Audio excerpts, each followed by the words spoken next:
दोस्तों, retirement saving related दो बहुत ही बेहतरीन प्रोडक्ट एनपीएस एंड पीपीएफ के ऊपर 4 वीडियो मैंने अब तक इस चैनल में पोस्ट किया है।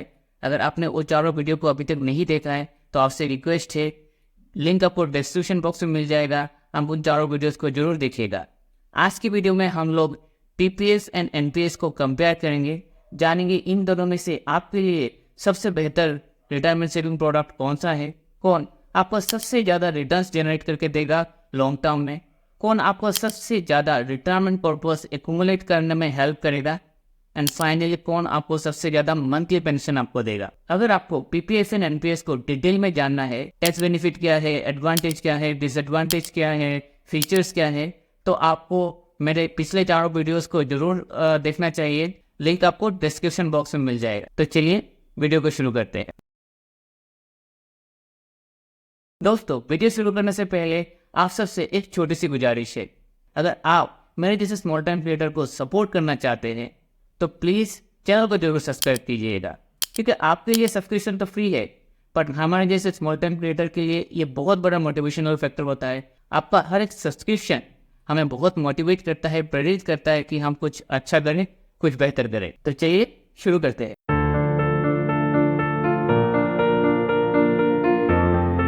एनपीएस एंड पीपीएफ में क्या डिफरेंस है, कौन सा प्रोडक्ट आपके लिए बेहतर रहेगा, ये जानने से पहले हमको ये जानना चाहिए कि एनपीएस एंड पीपीएफ में क्या सिमिलरिटीज है, क्या समानता है। देखिए, एनपीएस एंड पीपीएफ दोनों ही रिटायरमेंट सेविंग स्कीम है, यानी दोनों को ही हमारे रिटायरमेंट की नीड्स को ध्यान में रख के डिज़ाइन किया है, सो दैट हमारा रिटायरमेंट सिक्योर हो, हमें अच्छा पोस्ट रिटायरमेंट लाइफ जी पाए।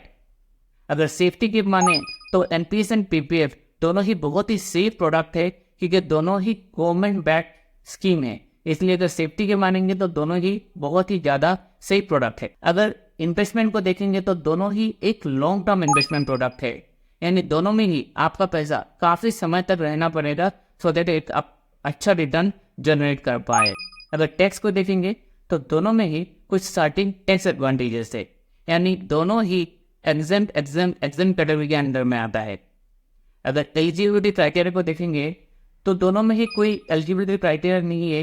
कोई भी Indian citizen NPS and PPF दोनों में निवेश कर सकता है, अपना रिटायरमेंट को सिक्योर कर सकता है। तो ये थे आपके 5 similarities between NPS and PPF. चलिए अब जानते हैं कि एनपीएस एंड पीपीएफ में क्या डिफरेंसेस है, क्या मेजर अंतर है। सबसे पहला आता है एलिजिबिलिटी क्राइटेरिया। जैसे मैंने कहा, पीपीएफ में कोई एलिजिबिलिटी क्राइटेरिया नहीं है। एज रिलेटेड, यदि कोई भी इंसान पीपीएफ में निवेश कर सकता है, अपने रिटायरमेंट को सिक्योर कर सकता है। इवन पीपीएफ में माइनर्स भी निवेश कर सकते हैं, यानी अगर आप एक न्यूली पेरेंट्स है तो वो अपने बच्चों के नाम से पीपीएफ का खाता खुलवा सकते हैं। आप गार्डियन या ग्रैंड पेरेंट्स उस खाते को ऑपरेट कर सकते हैं, और बच्चे जब 18 साल के हो जाएंगे तब एक सिंपल फॉर्म साइन करके उस अकाउंट का कंट्रोल अपने हाथ में ले सकते हैं। वैसे एनपीएस में एज क्राइटेरिया है। एनपीएस में एज क्राइटेरिया है 18 से 70 साल। कोई भी भारतीय जो 18 से 70 साल के बीच में है वो एनपीएस में निवेश कर सकता है, अपने रिटायरमेंट को सिक्योर कर सकता है। जब मैं बोलता हूँ कोई भी भारतीय, इसका मतलब है हो सकता है वो स्टूडेंट हो, वो गवर्नमेंट एम्प्लॉई हो, प्राइवेट एम्प्लॉई हो, वो फ्रीलांसर हो, हाउस वाइफ हो, कोई भी, मतलब कोई भी। इवन एनआरआईज भी एनपीएस में निवेश कर सकते हैं और अपने रिटायरमेंट को सिक्योर कर सकते हैं। अगर इन्वेस्टमेंट क्राइटेरिया को देखेंगे तो पीपीएफ में सालाना मिनिमम इन्वेस्टमेंट है 500 रुपीज़, यानी एक बार आपने पीपीएफ का अकाउंट खोला तो मिनिमम 500 रुपीज़ तो हर साल आपको पीपीएफ के खाते में जमा करना पड़ेगा to keep the account active. Similarly अगर एनपीएस को देखेंगे तो एनपीएस में आपका सालाना मिनिमम इन्वेस्टमेंट क्राइटेरिया है 1000 रुपीज़, यानी एक बार आपने एनपीएस खाते में निवेश करना शुरू किया तो आपको उस खाते को एक्टिव रखने के लिए सालाना मिनिमम 1000 रुपीज़ आपको एनपीएस में जमा करना पड़ेगा। नाउ मैक्सिमम लिमिट अगर देखते हैं इन्वेस्टमेंट लिमिट, तो पीपीएफ में मैक्सिमम इन्वेस्टमेंट लिमिट है 1.5 लाख रुपए, 1.5 लाख। वाइट एनपीएस में ऐसा कोई मैक्सिमम इन्वेस्टमेंट लिमिट नहीं है। आप कुछ भी एनपीएस में जमा कर सकते हैं, कितना भी अमाउंट आप चाहे एनपीएस में निवेश कर सकते हैं, जमा कर सकते हैं। अगर पीपीएफ को देखेंगे तो पीपीएफ एक risk free guaranteed return product है। ध्यान दीजिएगा, गारंटेड रिटर्न है, फिक्स रिटर्न नहीं है। यानी सरकार आपको बोलती है कि आपको पीपीएफ में कुछ ना कुछ रिटर्न देंगे, पर कितना देंगे वो हम क्वार्टरली डिसाइड करेंगे।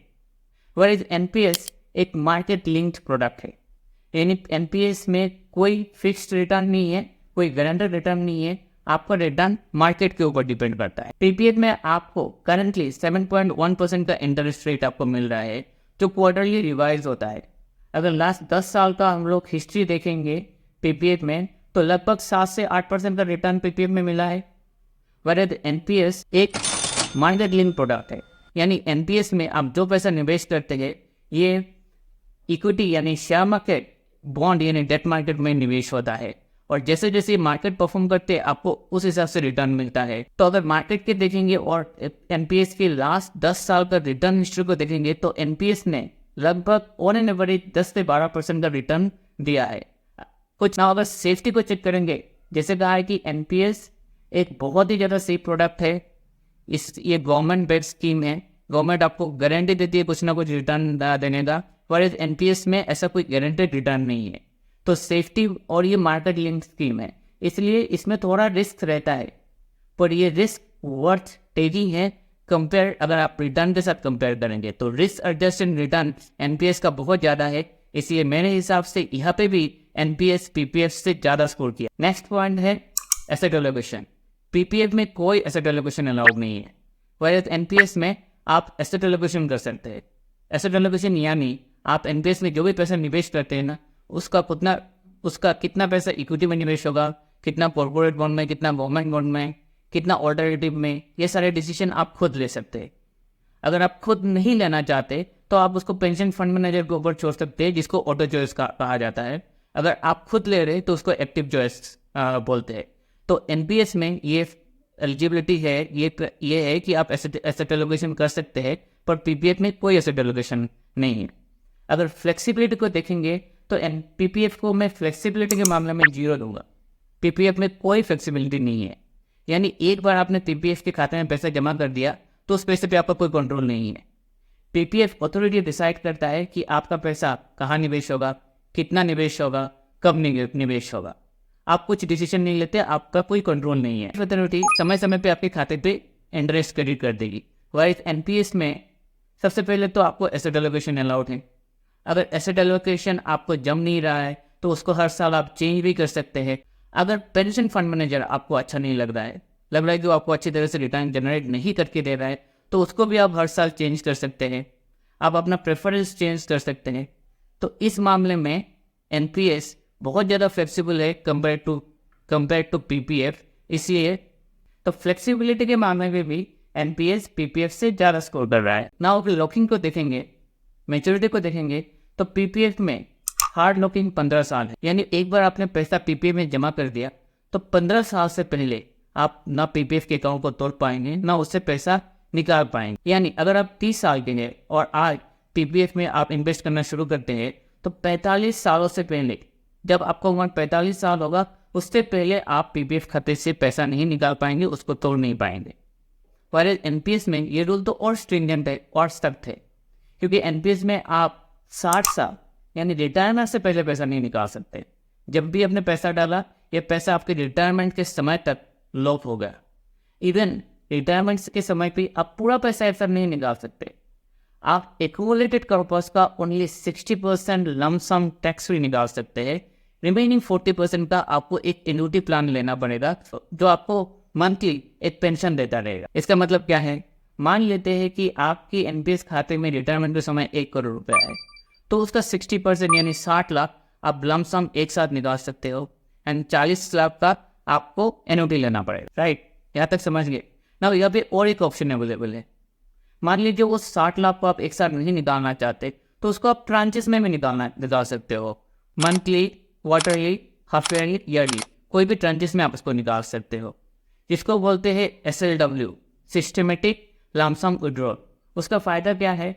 उसका फ़ायदा ये है कि मान लीजिए आप पूरा पैसा का एन्युटी नहीं लेना चाहते और 60% एक साथ आप लमसम भी निकालना नहीं चाहते, तो आप हर महीने या हर क्वार्टरली ट्रांचेस में पैसा निकाल रहे हो, तो जितना पैसा एनपीएस के खाते में रहेगा उसमें आपको इंटरेस्ट एक्रूड होता रहेगा, उसमें आपको रिटर्न्स जमा होते रहेंगे।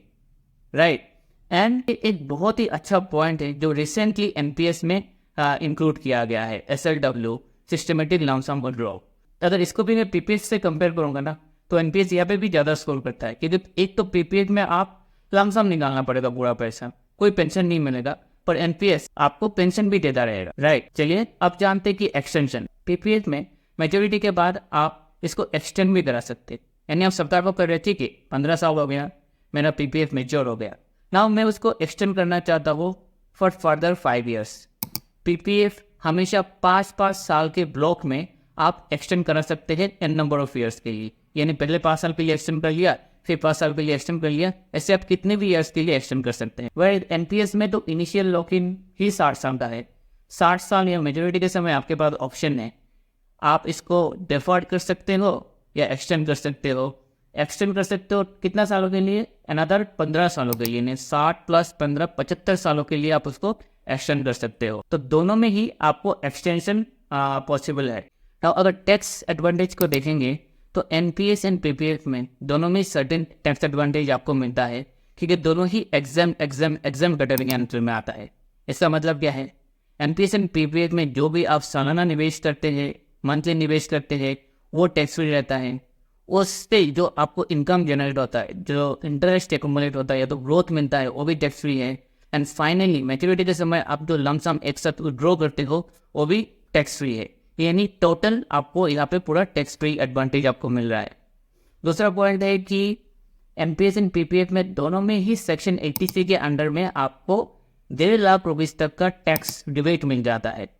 पर एनपीएस में 2 एडिशनल पॉइंट है। एनपीएस में सेक्शन 80CC(d)(1)(b) के अंडर में आप एडिशनल 50,000 का टैक्स रिबेट क्लेम कर सकते हो। दूसरा है, अगर आपका एम्प्लॉयर भी आपके बिहाफ में एनपीएस में कुछ निवेश कर रहा है तो आपका जो एनुअल बेसिक सैलरी है उसका 10% आप एडिशनल टैक्स रिबेट क्लेम कर सकते हो। अगर आपका एनुअल बेसिक सैलरी 5 लाख है तो उसका 10% हो गया 50,000 रुपीज़ आप एडिशनल टैक्स रिबेट क्लेम कर सकते हो। यानी एनपीएस में निवेश करके आप 2 लाख से भी ज़्यादा का टैक्स रिबेट क्लेम कर सकते हो, पर पीपीएफ में आप बस 1.5 लाख रुपये का टैक्स रिबेट क्लेम कर सकते हो। तो इस मामले में भी एनपीएस पीपीएफ के ऊपर हावी होता है, पीपीएफ से ज़्यादा स्कोर करता है। अगर पार्शियल विड्रॉल को देखेंगे तो एनपीएस एंड पीपीएफ में दोनों में ही कुछ सर्टेन केसेस में, कुछ स्पेशल कंडीशन में पार्शियल विड्रॉल अलाउड है। आप हम पीपीएफ में 6 साल का लगातार कंट्रीब्यूशन के बाद आप पहले पार्शियल विड्रॉल के लिए एलिजिबल है। कितना, लास्ट एक्यूमुलेटेड कॉर्पस का 50%, यानी लास्ट 6 सालों में अगर आपने 6 लाख रुपीज़ एक्यूमुलेट किया है तो उसका 50% 3 लाख रुपये आप लमसम पार्शियल विड्रॉल कर सकते हो। पर एनपीएस में आप रेगुलर 3 साल के कंट्रीब्यूशन के बाद पार्शियल विड्रॉल कर सकते हो। अगर लास्ट 3 सालों में आपने 3 लाख रुपये एक्यूमुलेट किया है तो उसका 25% यानी 75,000 रुपीज़ आप पार्शियल विड्रॉल कर सकते हो। पीपीएफ में कितना है, 50% आफ्टर 6 ईयर्स, एनपीएस में 25% आफ्टर 3 ईयर्स। ये है कुछ पार्शियल विड्रॉल। उसके अलावा भी बहुत सारे रूल्स है, जैसे हो गया वो premature death, early retirement, premature exit. इन सबको डिटेल में मैंने एनपीएस एंड पीपीएफ की वीडियो में कवर किया है। जानना है तो लिंक डिस्क्रिप्शन बॉक्स में है, उधर जाके चेक कर सकते हो। तो ये है कुछ major differences PPF and NPS के ऊपर। आगे सारे पॉइंट्स को डिटेल में एनालाइज करोगे तो आपको पता चल जाएगा कि एनपीएस पीपीएफ से वे बेटर है, बहुत ही अच्छा प्रोडक्ट है, बहुत ही ज़्यादा बेटर प्रोडक्ट है। आपको पहले तो मंथली पेंशन देता है, आपका एक्यूमुलेटेड कॉर्पस भी पीपीएफ के कंपेयर में बहुत ज़्यादा होता है। तो मेरे हिसाब से आपको एनपीएस में निवेश करना चाहिए रादर देन पीपीएफ। अब ये मेरा ओपिनियन है। चलिए कुछ और एक एग्जाम्पल के साथ उसको समझते हैं। मान लीजिए मेरा उम्र 30 साल का है, मान लीजिए, वैसे मैं लगता नहीं हूँ, अलग बात है, पर आप बस मान लीजिए मेरा उम्र 30 साल का है और मैं आज से नेक्स्ट 30 सालों के लिए पीपीएफ में हर महीने 12,500 रुपये निवेश करूँगा। ना आप कहेंगे पीपीएफ में तो 15 साल का लॉक इन है, तो आप 30 साल का मैच्योरिटी क्यों ले रहे हो? देखिए 5-5 साल का ब्लॉक में मैं एक्सटेंड कर सकता हूँ, राइट। तो मैं उस एक्सटेंशन को लेके 30 साल का कर रहा हूँ, इसलिए ताकि मैं जब एनपीएस से पीपीएफ को कंपेयर करूँ तो आपको समझने में आसानी हो। हर महीने 12,500 मतलब सालाना 1.5 लाख रुपये। एनपीएस पीपीएफ में आपको रिटर्न कितना है, इंटरेस्ट है करेंटली 7.1%, राइट। तो इसको फिक्स मान लेता हूँ कि नेक्स्ट 30 साल तक मुझे 7.1% का रिटर्न मिलेगा। तो मेरा कॉर्पस कितना बनता है? तब अगर कैलकुलेशन को देखेंगे तो आपका कंट्रीब्यूशन अमाउंट कितना हो गया, 45 लाख। आपका इंटरेस्ट एक्यूमुलेट कितना हो गया, 1,09,00,000। और आपका फाइनल कॉर्पस पीपीएफ में क्या हो गया, 1,54,00,000। ना अगर सेम अमाउंट मैं एनपीएस में निवेश करता हूँ नेक्स्ट 30 सालों के लिए, तब कितना बनता है, चलिए कैलकुलेटर से समझते हैं। तो हर महीने में 12,500 रुपये निवेश कर रहा हूँ, एनपीएस में रिटर्न कितना मिलता है, 10 से 12%, 14-15 में मिलता है, तो मैं मिनिमम 10% का पकड़ लेता हूँ और 30 साल का ड्यूरेशन ले लेता हूँ। अभी अगर मैं कैलकुलेट करता हूँ तो आप देख रहे हैं कि मेरा एनपीएस में कॉन्ट्रीब्यूशन अमाउंट तो सेम ही है 45 लाख, पीपीएफ में 45 लाख, यहाँ पे भी 45 लाख, पर मेरा जो फाइनल पर्पस है वो 2,84,00,000, ऑलमोस्ट पीपीएफ का डबल है, राइट। ना जब और एक इंटरेस्टिंग चीज़ है, आप एनपीएस से 60% आप लमसम निकाल सकते हो। ना 2,84,00,000 का 60% यानी 1,70,00,000 अगर आप लमसम निकालते हो तब भी पीपीएफ से बहुत ज़्यादा है। पीपीएफ में फाइनल पर्पस है मेच्योरिटी के बाद 1.5 करोड़, यहाँ पे 60% निकालने के बाद आपको पड़ रहा है 1,70,00,000, मीनिंग 1,30,00,000 तो आपका एन्युटी पे पड़ा है, जिससे आपको मंथली पेंशन मिलता रहे। तो वन है आपके लिए डबल एडवांटेज। ना और एक पॉइंट है जिसकी वजह से मुझे पीपीएफ बहुत ज़्यादा पसंद नहीं है। देखिए पीपीएफ में क्या कहा कि जो इंटरेस्ट है वो क्वार्टरली रिवाइज होता है। ना क्वार्टरली अगर अपवर्ड डायरेक्शन में रिविजन हो रहा है तो बहुत ही अच्छा है, इन्वेस्टर के लिए बहुत ही बढ़िया बात है, पर अगर डाउनवर्ड डायरेक्शन में रिविजन हो रहा है तो आपके लिए तो लॉस ही है ना। क्योंकि जब भी आप और हम किसी फाइनेंशियल प्रोडक्ट में निवेश करते हैं तो एक पर्टिकुलर इंटरेस्ट को हम लोग अपने माइंड में फिक्स करके कैलकुलेट करते हैं कि नेक्स्ट 5 साल में, 10 साल में, 15 सालों में अगर कितना इंटरेस्ट मिला तो मेरा फाइनल पर्पस कितना बनेगा, उसी वजह से अपना फाइनेंशियल गोल हम लोग सेट करते हैं। ना अगर ये इंटरेस्ट डाउनवर्ड डायरेक्शन में है तो आपको फाइनेंशियल गोल अचीव करने में मुश्किल होगी, आपको फाइनेंशियल गोल प्रोलॉन्ग हो जाएगा, आपको लंबा समय लगेगा। ना अगर पीपीएफ का लास्ट 10-15 सालों का हिस्ट्री देखेंगे, पीपीएफ ने हमेशा डाउनवर्ड रिटर्न नहीं दिया है।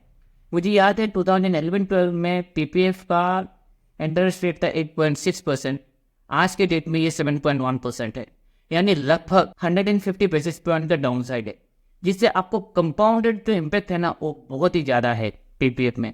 इसलिए पीपीएफ में आपका पर्पस 30 सालों के बाद भी एनपीएस का हाफ, इसलिए मेरे हिसाब से मुझे लगता है कि आपको पीपीएफ से बेटर एनपीएस चूज करना चाहिए, राइट। ये मेरा डिसीजन है, मेरा ओपिनियन है, पर आप अपना डिसीजन खुद ले पाए, इसलिए मैंने अनबायस वीडियो ऑलरेडी दोनों के ऊपर बनाया है। अगर आपको लगता है कि एनपीएस बहुत ही लंबा प्रोडक्ट है, आप 60 साल तक नहीं वेट करना चाहते, आप पीपीएफ के जाना चाहते हो, तब भी आप वीडियो को जरूर दीजिएगा, लिंक आपको डिस्क्रिप्शन बॉक्स में मिल जाएगा। अगर आप एनपीएस के साथ जाना चाहते हो तब भी आप एनपीएस के तीनों वीडियो को आप जरूर चेक कीजिएगा, आपको क्लियरिटी मिल जाएगा कि कैसे काम होता है एनपीएस में। ये था एनपीएस एंड पीपीएफ का कंपैरिजन। आशा करता हूँ आपको ये वीडियो अच्छा लगा होगा, आप एक इन्फॉर्म्ड एंड अनबायस्ड डिसीजन ले पाएंगे इस वीडियो को देखकर। अगर आपको वीडियो अच्छा लगा तो वीडियो को लाइक जरूर कीजिएगा, चैनल को जरूर सब्सक्राइब कीजिएगा एंड दोस्तों के साथ जरूर शेयर कीजिएगा। बहुत ही जल्द आपसे फिर मुलाकात होगी एक नए वीडियो के साथ, एक नए एपिसोड के साथ। तब तक के लिए जय हिंद, जय भारत।